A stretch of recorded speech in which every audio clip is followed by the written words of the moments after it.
Nolan Banks ran his fingers through the thinning brown hair of his expensive haircut as he sat in a plush Italian leather chair in the spacious and luxuriously decorated head office of his real estate firm.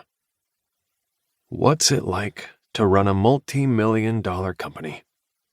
He repeated the question he'd just been asked by a new employee named Austin, who sat across from Nolan's desk, eagerly awaiting the answer.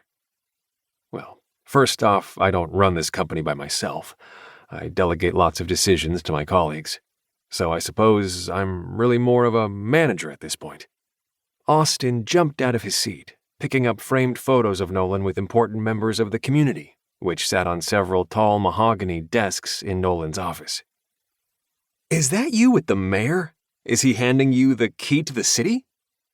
Nolan laughed as he stood up from behind his desk, which was littered with reports and financial statements, and strolled over to where Austin stood just a few yards away. Yes, that was when our company had just hired 100 local citizens. That was our way of helping the community. Not everything is about personal profit. Even as Nolan spoke the words, he realized they weren't quite true. His life had always been about personal gain and financial profit. He thought about all the missed moments with his family and friends, the times he had canceled plans or skipped out on important events to focus on work. He wondered if it was all worth it, if the financial success was enough to make up for the personal sacrifices he had to make.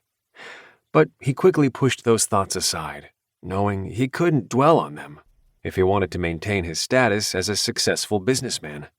He smiled at Austin and continued to talk about his achievements, all the while feeling a sense of emptiness gnawing at him from within. Nolan's words conveyed a sense of pride and confidence, reflecting his hard-earned success. His early struggles had taught him to persevere and overcome challenges, and he was clearly proud of his accomplishments. I've come a long way from where I started, young man. I was doing the job of 3 employees in my early years, living off peanut butter sandwiches and macaroni. That's when I learned how to be tough, determined.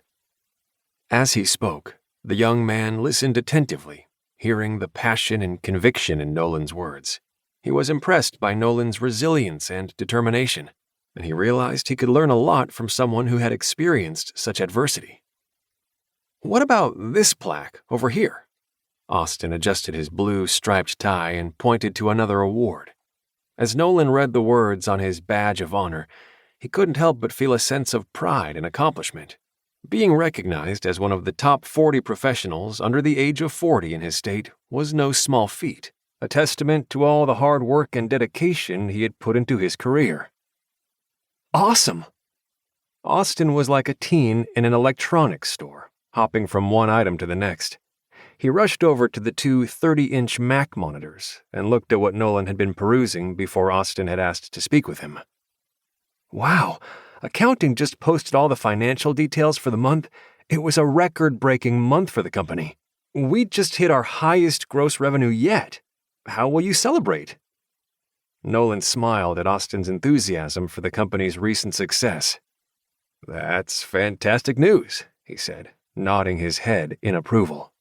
It's great to see all our hard work paying off. As for celebrating, Nolan hadn't really thought about it. He had been so focused on his work that he hadn't had much time for leisure activities. I haven't given it much thought. But you're right, I should celebrate. Why haven't I made plans to enjoy this milestone? Nolan wondered. Probably because I've been too busy hitting the milestone to even think about taking a break.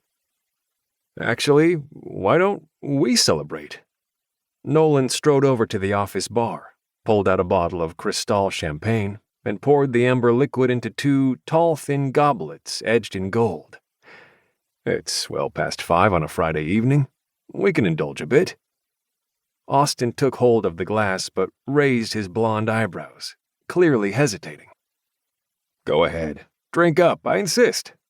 Nolan took the first swig. He savored the taste, feeling a sense of relaxation wash over him.